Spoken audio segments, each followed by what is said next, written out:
thank you all for participating on this session. I'm Bingqing, come from Delaware. So the topic that different from the morning's preliminary session. So I'm more focused on very specific technical issues that will be the photocatalytic hydrogen production, that through this water splitting system. So first, let me acknowledge my collaborators, Dr. Shaohui Guo and Professor Xuanhua Li and Professor Julie for their significant contributions to the work that I'm presenting today. So as mentioned just the opening remark minutes ago, that we are in count two issues. One is energy crisis, that has mentioned that we are round off this fossil fuels by the end of the century. And at the same time, certain kind of fossil fuels that was dominate the fuels for the past several decades, and also contaminate our environment. That this is why we see so frequently extreme weather that we are experiencing nowadays. Extremely cold, extremely hot. Heat waves several times this year, and also flood. So the one thing that we could do, probably, find the replacement of the fossil fuels that, first, were abundant, and at the same time, emit, or at least minimize the environmental impact by minimize their carbon dioxide emission, for example. So that's come to the topic that I'm going to discuss today. So as this morning, the last two preliminary talks pretty much talk about, for example, the photo production of fuels. So the first part, like for example, from Professor Atwater. His talk on hydrogen production, and also there's the second the last talk about there is one of the potential application that's for the heavy trucking use fuel cell power. So today that I'm focused on the issue that when you apply photocatalysis technology for hydrogen generation, basically from water, so that in fact it's has a close related to our daily life.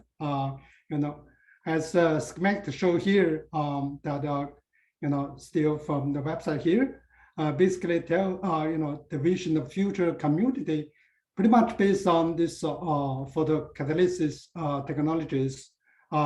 And the hydrogen generation in particular, so that has so many potential applications from textile manufacture to manufacturing and shortening production, and of course hydrogen can power our house and also for transportation. So that hydrogen basically is really the future fuel with minimal, emission, carbon dioxide emission, and with one of the highest energy density, that's 143 megajoule per kilogram. So it's really a good fuel for the future. From solar to hydrogen, there are three major systems that has been discussed in the past decades. So one is a photovoltaic system electrolysis. So that's, as you can see here, you have to first build this photovoltaic device or system that generate, from the solar to electricity that will do this electrolysis job. And another system, Dr. Edwater mentioned this morning, that will be photoelectrochemical cells, so PEC. And you have to build, that, cathode anode materials at the same time, so that for the S, for example, that's one of the, the working electrode can generate either oxygen or hydrogen, depends what's your purpose to. And both of them seems you have to build a device type structure. You have to have electro material and build electro and the device. And in particular for PEC, not only you build this solar, but also you need to apply high voltage so you can make the system work.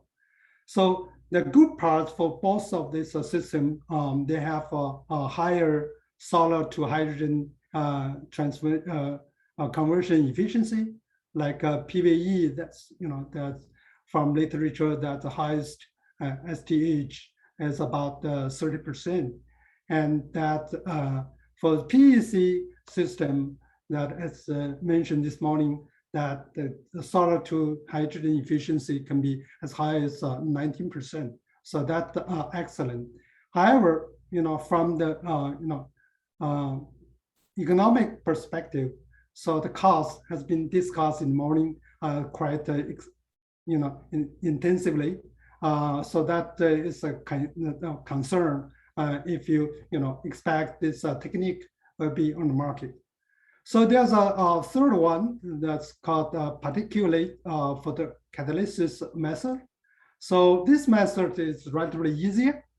You just produce the catalyst and disperse in the water, content solution, and that's under the sunlight illumination, so that you can experience that's the charge separation and the transfer to the catalyst surface and do this redox reaction, either oxidation or reduction, so you can produce hydrogen and oxygen at the same time. So this system, particularly photocatalysis, seems the simplest case, and can be easy, maintain, and at probably it's the most cost-effective process. However, that solid to hydrogen conversion efficiency is relatively low. That is the biggest issue today. Well, that for any photocatalytic hydrogen production, that basically the second reaction experience 3 steps. So first, you need to absorb light, and also that's you need to separate the charges that induced by the light, and also to the surfaces that experience some redox reaction. So that the 3 steps. So the low conversion efficiency I just mentioned in the last slides basically was limited by from different steps. For example, that's for light absorption powers. So we know that we expect that the full spectral light absorption will be the best. And however, for any specific photocatalyst, so they have some limitations. The absorb different wavelengths of light, and also for the exciton generation and the transport. So we have quite a low quantum efficiency. And on the other side, that from the reaction, perspective, that there's a low reaction efficiency, consider the limit, active size, and also probably just, quite a low surface area if, put in the electrode format. So in fact, in the past decades, there's a lot of strategy and approaches have been trying to improve hydrogen production through, mostly focus on the catalyst side. For example, the recent years, there's a plasmonic effect to try to take advantage to improve the light absorption efficiency, and also try to do some structure engineering and the defect engineering, try to even that elemental doping, try to redesign the photocatalyst, is try to maximize its efficiency. However, all of the strategy approaches pretty much focus on the catalyst side. And that, of course, is good, because, so as I mentioned, that the plasmonic effect, you can, improve and broaden, it's broader spectrum of the light emission in terms of both, absorption and density. And also that from, try to improve the quantum efficiency, that people make a lot of effort, again, that focus on the catalyst itself. That's try to generate, easily the excitement, and also facilitate their transport or separation. On the reaction side, that of course, the people try to, as I mentioned, through structure and defects and the doping approaches, try to improve their catalytic active size. So today I'm going to focus on this catalytic reaction part, but from different perspective. That is try to regulate interfaces among the system components, like the catalyst, the water system, and also the generated hydrogen. And of course here that's we propose a new idea, and that's through this photo thermally induced biophase system. What are these biophase systems? So in that case, let me just give you idea. So for traditional, that's this particular system, you certainly see three basic components. So for example, you have solid electrolyte that provides a surface for redox reaction, and also you have liquid water, right? That's it's pure liquid, water, or maybe just water solution. And also that you have generate hydrogen that in the gas phase. So basically there's a three phase reaction system. You have solid, you have liquid, and you have gas, right? So suppose, this is, we call this a tri-phase reaction system. Simply replace this liquid water with gas water. So you kind of reduce one of the liquid phase. So for example, that's, both gas water and generated hydrogen gas can be considered as a gas phase. And in this case, you basically reduce, the phases from 3 phases to 2 phases, right? So that in that case, you have, it's just steam water and hydrogen that in gas phase and solid, catalyst. So this is the new system that we propose. And that, idea is, as I mentioned, that's pretty much straightforward, everyone understand. So the benefit from this, biophase system, that can be so obvious. So from both, kinetic perspective and the thermodynamic perspective. For example, that's for the traditional triphase reaction system. So there's, has quite a low reaction rate, thermodynamic, kinetically, and also, very high, hydrogen transport resistance. It means, gas phase hydrogen transport, you have to overcome, the resistance from liquid or water. So in that case, you can collect it. And thermodynamically, there's a high reaction energy barriers because there's a three-phase system. So let me simply, give you an example that if we try to reduce the phases to a biphase case, so simply replace the liquid water with steam water. So in that case, nothing changed. We use copper oxide nanoparticle as a catalyst as an example here. So you can see, not only hydrogen evolution rate is increased dramatically from this three-phase system to this two-phase system. So by almost 18 times increase.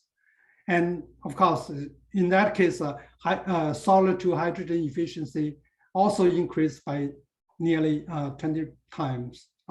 So that's a significant. So that, for example, this hydrogen efficiency can be as high as, more than 6%, this highest so far in this particulated system. So in that case, let's look at probably some factors might affect, certain kind of reaction. Of course, that the first you might think about is a flow rate of steam, different from, liquid phase water here. The steam was provided through a channel.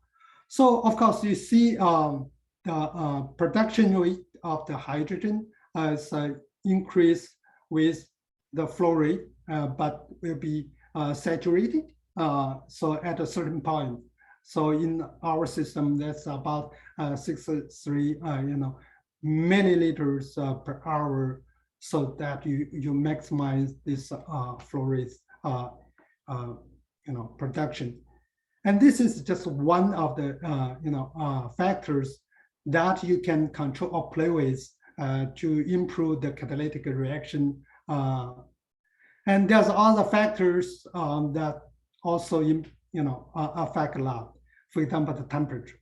The reason that's in the liquid phase, the liquid water can be just the temperature is the same as room temperature if you do the experiment at the room temperature.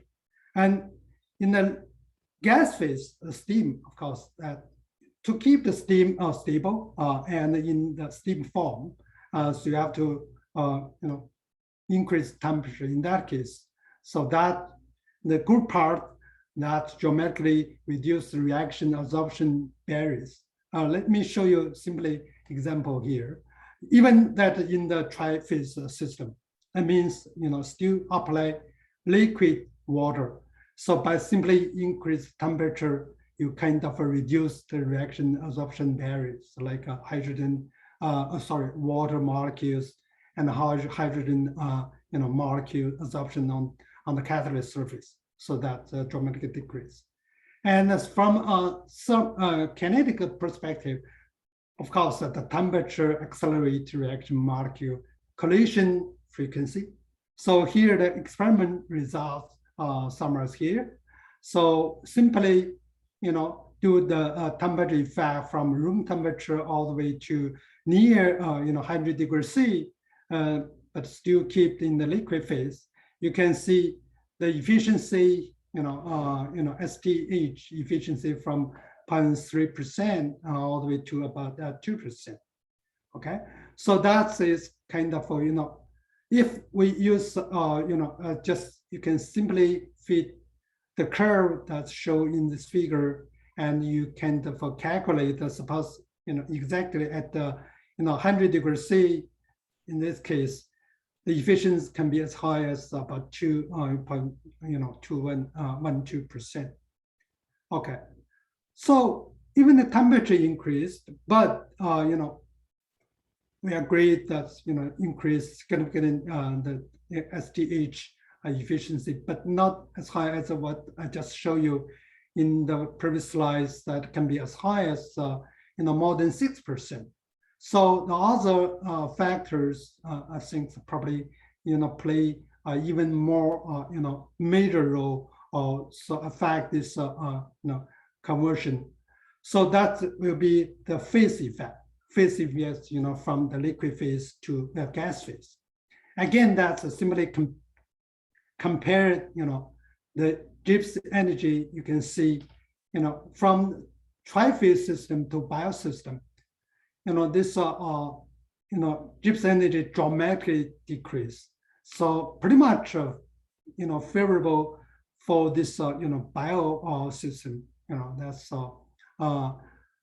water molecule absorption catalyst is so easy, and also a hydrogen molecule desorption is much easier than in the tri-phase system. And on the other hand, that if you consider kinetic side, hydrogen gas diffusion in simply you can compare them, use these equations. So you can see that in the liquid phase, hydrogen gas transfer much difficult compared to in the gas phase. So this is about magnitude, order magnitude different. So that's this hydrogen resistance can be dramatically reduced by 50 times. In other words, that simply change from liquid phase to gas phase water, so you can boost the hydrogen diffusion coefficient by 50 times. Well, so that's I think I give you enough evidence to show that from both kinetic perspective and thermodynamic perspective. So both biophase system is better than the traditional tri-phase system. Well, that you may ask questions. That's how can we efficiently get the steam or steam water? Now, there's a tons of research, and even in practice, so that you can apply different methods to produce steam, like use electricity, you use thermal, you use fuel, you use geothermal and solar. You can, all of the methods can be applied to generate the steam. But as I said from the beginning, that we hope that the process should be some with a limit or minimize so carbon dioxide emission. So we still want to apply solar, and that there's a recent approaches called this direct thermal conversion and direct solar steam generation. So basically the idea is, from solar to steam directly, still apply the solar energy. So that is, it's environment friendly. And also that, the steam so generated, you can directly use, and probably it's better to build a system has two or simultaneously have two functions. So first you generate the steam, and at the same time, you convert this steam to hydrogen.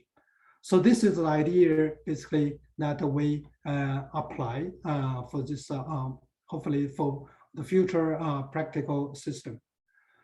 So one of the material that has been under investigation, and also very interesting, that wood, several research group has proposed and demonstrate, simply apply the natural wood structure that you can generate steam, and that's have been published a few years ago. And we saw that it's a really good idea. And in this case, you don't need to have actual energy, just put under the sunlight, and you can do both the steam generation and also the hydrogen production at the same time. Well, so we pick up a pine wood structure and look at, that's, in fact, this structure is kind of a very, common, but quite a favorable structure for this water or steam transport. For example, that if you look at through their cross-section system, you see there are a lot of micro size, about 20 microns size channels. So that this channel, this is a cross-section view. You can take a look, and this is the high magnification of this pine wood structure. So suppose if you just simply modify a little bit, it's a nature, wood structure to do some surface treatment. Here we did some surface carbonization. The reason that first only on the surface you kind of change the originally the nature's wood structure to carbonized structure. You can improve their light absorption, and because they kind of change to a black color. The second, that you can still maintain that the water availability to the wood through the bottom part of the wood. So that is kind of for the thermal transpiration. So we apply this idea. So once you have this structure, which is just simply a spin coat the catalyst, whatever the catalyst you plan and want to apply. So the preparation is so simple. So like schematic show on the left side. So you have the wood, you cut the slides of the woods, typically a few millimeters in thickness, and you do the surface carbonization. And after that, just to do spin coat, some catalyst. As I mentioned, this particulate catalyst that can be, any catalyst. And once you have this, and this is the system. So, and you put on the surface water and put under sunlight that you generate the heat, the steam, and also the steam react with catalyst that anchor on this wood structure. So you have the system. So we tried many different types of catalysts. I think what I'm trying to demonstrate here, that is kind of a uniform, platform. So we didn't focus on catalysts themselves. People did a lot of work on the catalysts. We just pick up some typical catalysts in it, and simply compare, triphase system with this biphase system. We tried, for example, the copper oxide, molysulfide, carbon nitride, and titanium oxide of gas. And let me show you some results. Take this molysulfide example, because here is kind of practically there's a tricky. So you need to make sure the catalyst only exposed to steam water instead of liquid water. So in that case, you kind of spin coat the catalyst on the top surface of the wood piece, and at the same time that you need to have a portion of the wood that kind of suck into the water, that you can dramatically absorb liquid water first and generate the water steam, and that will pass through this wood structure channel. So we did some, experiment to make sure that catalysts are only exposed to the gas phase water. So we use Raman spectroscopy to measure from top surface to the bottom, and with spacings about 500 macrons. So basically, that you can easily detect signals come from molysulfide in the top 2 millimeter scale, and there's nothing from the bottom. That means that there's no direct interaction between molysulfide catalyst with liquid water. Of course, that you see even that in that case that there's a surface of this wood space kind of increase temperature up to about 50 degrees C. So this is just one example. And also another, here, look at this molysulfide system. As you can see here, the triphase system, traditional triphase system, and once convert to this wood catalyst system, here is a wood, molysulfide, that you have, increase, its hydrogen evolution rate by 15 times. So here the rate, about 4,000 macron molar per hour per gram of the catalyst. So that's a dramatically increase. And also we look at that, stability, because stability or durability of the catalyst has been discussed in the morning's session, and was considered to be a very critical issue in this case. And here that we test before the reaction, after reaction, we look at if any detachment of the catalyst. So we measure the moly content in the bulk water system, and we see quite trace amount of molybdenum materials. So that means it's a very good stability of this attachments of the catalyst on wood surface. Another example that we use copper oxide. That again, that's as you can see here. So this hydrogen production rate increased by almost 70%. And again, this experiment was done. Try to evaluate their stability. And again, you can see that we did continuously 5 days measurement. Each day we measured about 8 hours continuously. And here's before and after the reaction, that the catalyst itself doesn't change their morphology, and also we test their attachments.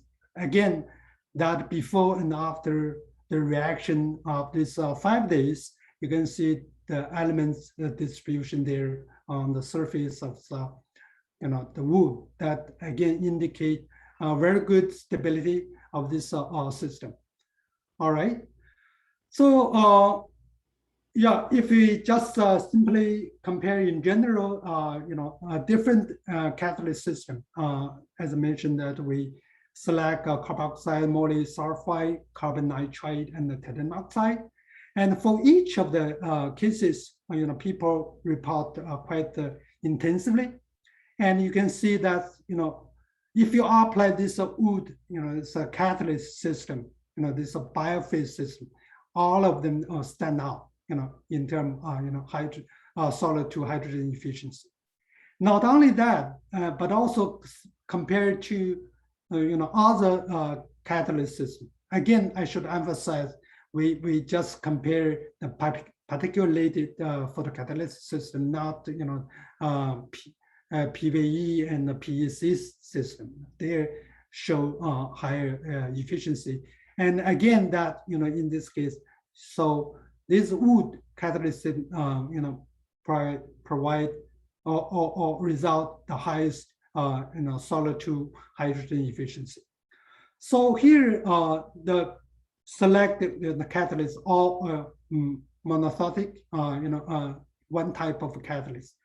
We did try, other junction photocatalysts as well. For example, that we try, this copper sulfide molysulfide junction catalyst, and we did, get the highest hydrogen production rate. Again, simply compare different system, triphase system and this biosystem that increased by here this 16 times. So all the system we measure that's this increase by from 15 to 19 times increase. We that for demonstrate they are practical in future. We simply put a quite simple system under sunshine, sunlight. As you can see, this beaker, a reactor, and a piece of wood with this copper sulfide, molysulfide catalyst here.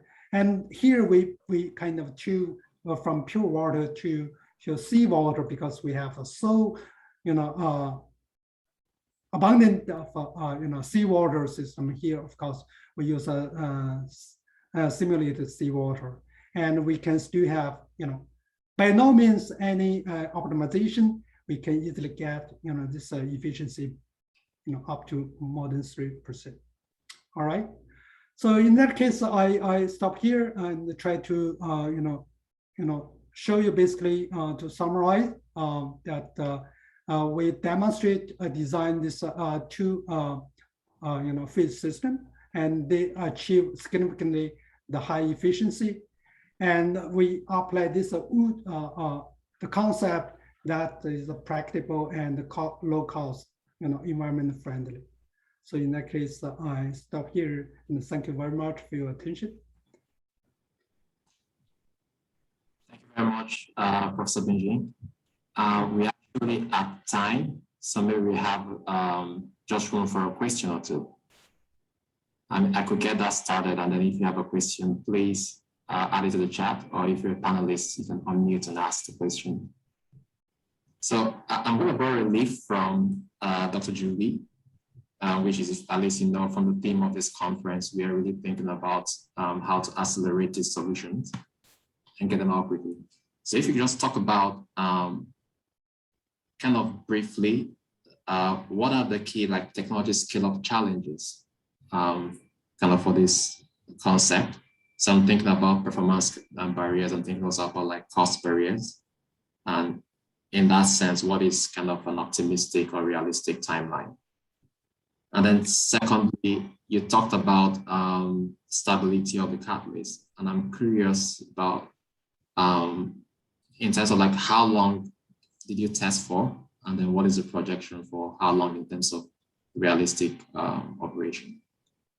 Oh, okay. So both good questions. So this is the first, how to say that, this practice that have been done in the lab, to simply apply this idea. So we didn't do systematic work yet. So what I show here, basically, for example, one of the experiment we have been done for 5 days. So that's compared to any published system that people reported in the literature. So this is the longest. So we still see quite good retention. For example, this after 5 days experiment, so that the hydrogen production rate can be retained up to 90% of the initial rate. So of course, that, as I said, that's for any practical application in the future, we have a lot of work to do. But that seems what the result we got pretty much promising. Meet the requirement that's for minimized carbon dioxide emission, and simply take advantage of the photo energy. And that is a simple and cost effective. Okay, thank you very much for that great presentation.